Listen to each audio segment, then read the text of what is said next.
क्या आपको पता है कि यीशु की मृत्यु और उसके पश्चात उसका पुनरुत्थान संसार की सृष्टि के पश्चात घटित होने वाली सबसे महत्वपूर्ण घटनाएं हैं? मसीह की मृत्यु के माध्यम से परमेश्वर ने उन लोगों से जो उससे पाप के कारण दूर हो गए थे और उसकी शारीरिक देह में मृत्यु के द्वारा तुम्हारा भी मेल कर लिया, ताकि तुम्हें अपने सम्मुख पवित्र और निष्कलंक और निर्दोष बनाकर उपस्थित करे। कुलुस्सियों 1:21-22। और मसीह के पुनरुत्थान के माध्यम से परमेश्वर ने दयालुता से अपनी बड़ी दया से हमें जीवित आशा के लिए नया जन्म दिया। 1 पत्रस 1:3। जैसा कि अधिकांश घटनाओं के साथ यह लिपिबद्ध है, बाइबल हमें इसकी सही तिथि प्रदान नहीं करती है कि यीशु की मृत्यु कब हुई थी, परंतु हम इसे सटीकता से इसे पता लगाने की समझ प्रदान करती है। यद्यपि संसार की समय रेखा ऐतिहासिक रूप से ईसा पूर्व मसीह के आने से पहले और ईसवी सन एनो डोमिनी हमारे प्रभु के वर्ष में के मध्य विभाजित है, तो भी यीशु मसीह का जन्म वास्तव में 6 और 4 ईसा पूर्व में हुआ था। हम इसी तिथि तक हेरोदेस महान की मृत्यु के आधार पर पहुंचते हैं, जो कि 4 ईसा पूर्व में अपनी मृत्यु हो जाने से लेकर 47 ईसा पूर्व तक यहूदिया का राजा था।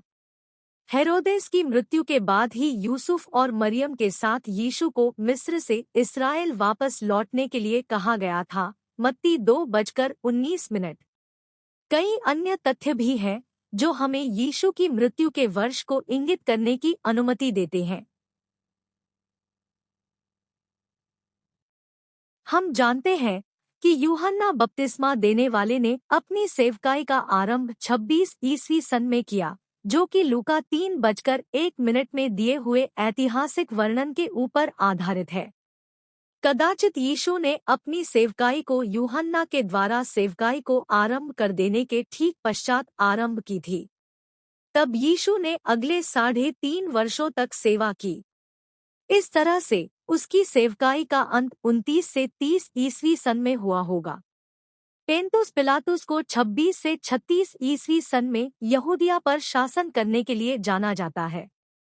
क्रूसीकरण की घटना एक फसह के मध्य में घटित हुई थी, मरकुस 14:12। और इस सच्चाई के साथ ही खगोलीय घटनाएं यहूदी पंचाग चंद्रमा आधारित था। इस अध्ययन को 2 तिथियों 7 अप्रैल 1930 ईस्वी सन और 3 अप्रैल 1933 ईस्वी सन तक सीमित कर देता है। दोनों तिथियों का समर्थन करने वाले विद्वानों के तर्क पाए जाते हैं। उत्तरोत्तर तिथि 33 ईस्वी सन यीशु के द्वारा और अधिक लंबे समय तक सेवकाई को करते रहने और इसे बाद में आरंभ करने की मांग करती है। लूका 3:1 से यीशु के द्वारा सेवा को आरंभ करने के बारे में हम जो कुछ पाते हैं, उसके बारे में पहले की तिथि 30 ईस्वी सन अधिक सटीक प्रतीत होती है।